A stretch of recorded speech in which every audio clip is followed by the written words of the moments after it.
आज सुबह मैं आप लोग को अपडेट दे रहा था। डोनाल्ड ट्रंप साहब ने कल एक व्हाइट हाउस में प्रेस कॉन्फ्रेंस करी, जहां पे कुछ दवाओं के दाम घटे थे, तो इसीलिए वो प्रेस कॉन्फ्रेंस कर रहे थे। उस प्रेस कॉन्फ्रेंस में ट्रंप साहब ने कहा कि my friend, basically Modi ji को रेफर कर रहे थे कि उन्होंने पूरा रशियन परचेज बंद कर दिया है। एंड ऑब्वियस है कि वो कच्चे तेल की बात कर रहे थे। ऐसे उनके स्टेटमेंट्स आए। तो उसके बाद मैं आऊंगा नहीं आऊंगा, भारत उन सब पे बातचीत हो रही थी। पर तनेजा सर से जानने का मन था कि हो क्या रहा है। तैयारी तो मेरे ख्याल से जब तक मैं सुबह रिपोर्ट करता था ये बात होती थी कि लेट नवंबर से इंपोर्ट्स घटना शुरू हो जाएंगे, क्योंकि रशियन सैंक्शंस जो हैं उनकी ऑयल मेजर्स पे, रोजनेफ्ट और लुकोइल पे, मेरे ख्याल से 21 नवंबर से वो इंप्लीमेंट होना है। तो उसके बाद तो बट ऑब्वियस है कि इंपोर्ट्स रुक रहे होंगे। पर इस बीच वाकई यूएस से इंपोर्ट्स हमारे बढ़े हैं। 5 मिलियन बैरल्स के आसपास का आंकड़ा आया था, उसके ऊपर का आया है। डिटेल्स आपकी स्क्रीन पे सब रख दी हैं प्रोड्यूसर साहब ने। तनेजा सर, ऑलरेडी क्या यूएस से रशिया से इंपोर्ट्स रिड्यूस होना शुरू हुए हैं? और अगर रशिया से इंपोर्ट रिड्यूस होना शुरू हुए तो उसकी भरपाई कैसे हो रही है? यूएस से, मिडिल ईस्ट से, कहां से भरपाई हो रही है? नहीं, देखिए, पहले तो जो अमेरिका से हम जो तेल है पहले जितना मंगाते थे अब उससे थोड़ा ज्यादा मंगा रहे हैं। और ये उन्होंने जो सैंक्शंस लगाई 2 अमेरिकी रूसी कंपनियों पे अमेरिका ने, उससे पहले की ये बात शुरू हो चुकी थी। भारत का ये था कि भाई हमारा जो बैलेंस ऑफ ट्रेड है वगैरह उसको थोड़ा बैलेंस करते हैं, क्योंकि अमेरिका भी हमारे लिए बहुत ही महत्वपूर्ण देश है। हमारी उनसे स्ट्रेटेजिक रिलेशनशिप है, हमें उनसे पूंजी चाहिए, हमें टेक्नोलॉजी चाहिए। और चीन जिस हिसाब से पूरे एशिया में उभर रहा है खतरा बन करके, तो हमें उनका सहयोग भी और साथ भी चाहिए। तो एशिया इंडो पैसिफिक रीजन में बहुत से कारण होते हैं। आपको पता है कि जो कूटनीति है उसके वो प्याज की अनियन की तरह होती है, उसकी बड़ी लेयर्स होती है, कोई सीधा सीधा गेम नहीं होता वो। और जहां तक रूस की बात है, उन 2 कंपनियों पे सैंक्शंस लगाई गई है, लेकिन तेल पर कोई रूसी तेल पर कहीं कोई प्रतिबंध नहीं है। ना अमेरिका ने लगाया है, ना यूरोप ने लगाया, कोई प्रतिबंध नहीं है। अब वो उन 2 कंपनियों पर प्रतिबंध है। अब जो कंपनियां उनसे मंगाती हैं वो देखेंगी उनसे सीधा मंगाएं और या फिर दूसरे माध्यम से मंगाएं। लेकिन अभी आज की तारीख में रूस का तेल भारत आ रहा है, उसमें कोई कमी थोड़ी जरूर आई है, लेकिन यह है कि वो तेल आ रहा है, क्योंकि तेल पर कोई प्रतिबंध नहीं लगा है। और दूसरी बात यह कि जब तक रूस जो है, रूसी कंपनियां सीधे या किसी भी माध्यम से या ओपन मार्केट के माध्यम से वो भारत को तेल सप्लाई कर सकते हैं, यहाँ पे डिलीवर कर सकते हैं इंडिया के पोर्ट्स पे, और जहाज की जो है और बीमा वगैरह उसको हैंडल कर सकते हैं अमेरिकन सैंक्शंस के बावजूद, तो भारत उनको लेता रहेगा। हमारी फिक्र सिर्फ होती है सेकेंडरी सैंक्शन ना लग जाए उन कंपनियों में जो वहां से तेल मंगा रही है। लेकिन अभी तक सेकेंडरी सैंक्शन की बातचीत हुई है, लेकिन औपचारिक रूप से कोई बात नहीं हुई है। तो भारत का बड़ा स्पष्ट है, जो अच्छा दाम देगा हम उससे लेंगे।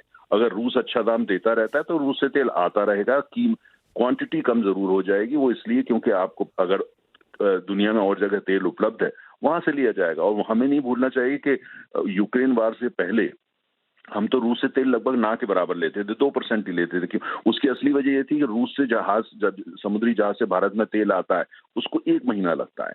हम अगर सऊदी अरब से लेते हैं, कुवैत से लेते हैं, अबू धाबी से लेते हैं, तो 4 दिन के अंदर आ जाता है। तो उससे लॉजिस्टिक्स कॉस्ट कम हो जाती है, इंश्योरेंस कॉस्ट कम हो जाती है, डिलीवरी कॉस्ट ओवरऑल बैलेंस्ड हो जाती है।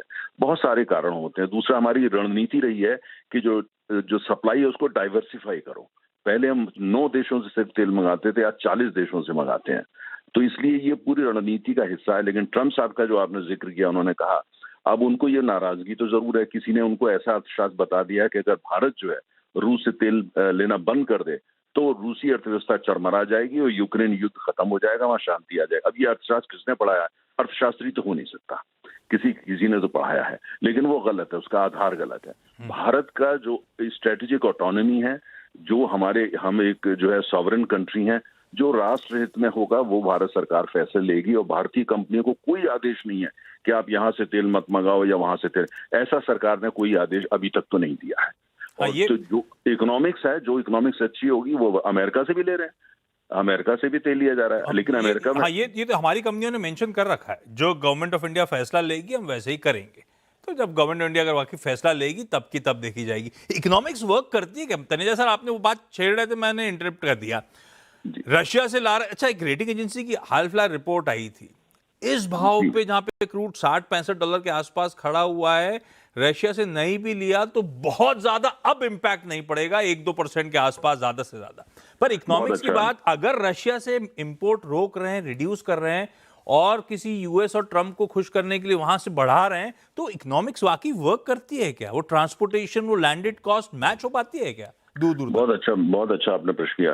ट्रम्प साहब ने अमेरिका की जो सबसे बड़ी सरकारी कंपनी रोसनेफ्ट उसको सैंक्शन किया, वहां की सबसे बड़ी प्राइवेट कंपनी ल्यूकोइल उसको सैंक्शन किया। उन्होंने गुणा भाग ये करा कि इन दोनों को सैंक्शन करते हैं, उसके बावजूद पूरी अंतर्राष्ट्रीय बाजार में तेल की कीमत $68 से ऊपर नहीं जाएगी। उनका ये गलत था। उसके बाद उन्होंने ये रिस्क ली और ये सैंक्शन उन पर लगाया, और बिल्कुल उनका कैलकुलेशन सही था। तेल की क्योंकि इस समय कोई डिमांड कहीं से बढ़ नहीं रही, अमेरिका में उत्पादन जो है रिकॉर्ड उस पर चल रहा है आजकल, बहुत प्रोडक्शन हो रहा है। और दूसरी तरफ अमेरिका में जो सबसे बड़ा जो रोल प्ले किया था वो था शेल ऑयल का। शेल ऑयल जो है, अगर कीमत $60 से नीचे जाती है, 62 से भी नीचे जाती है, तो शेल ऑयल जो है वो प्रॉफिटेबल नहीं रहता, वो घाटे में चला जाता है, वो वहां सस्टेनेबल नहीं होता।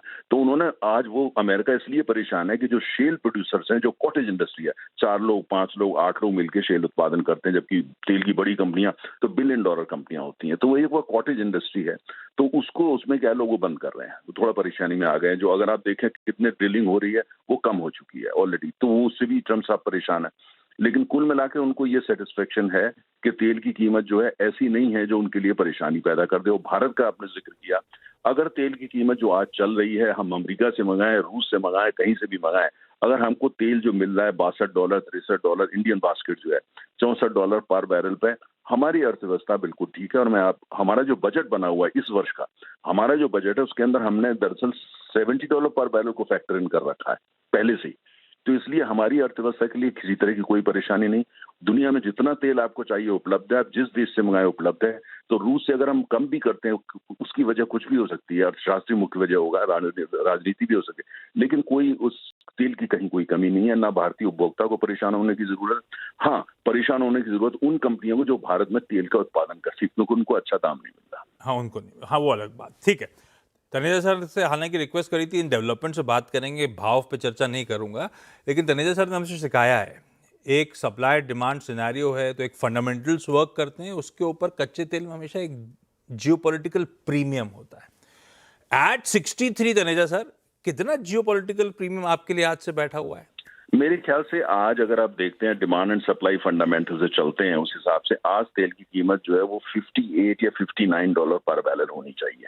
हाँ। और बाकी जितनी भी प्राइस आप देख रहे हैं वो अभी भी जियोपॉलिटिकल एंग्जाइटी प्रीमियम है, वो असली वैल्यू नहीं दिखा रहा। असली वैल्यू 59 से ऊपर होनी नहीं चाहिए जो डिमांड एंड सप्लाई है। और हमको यहाँ मैं ये आपके दर्शकों के लिए मेंशन कर दूं, जो कॉस्ट ऑफ प्रोडक्शन, जो बड़े तेल के उत्पादक है रूस और Saudi Arab, cost of production वहां पे $4 पर बैरल से भी कम है। तो उसमें भी कितना नफा कमाते हैं, आप अपना गुणा भाग कर लीजिए। Taneja sir, thank you so much सारे पीसेस को, डॉट्स को कनेक्ट करने के लिए।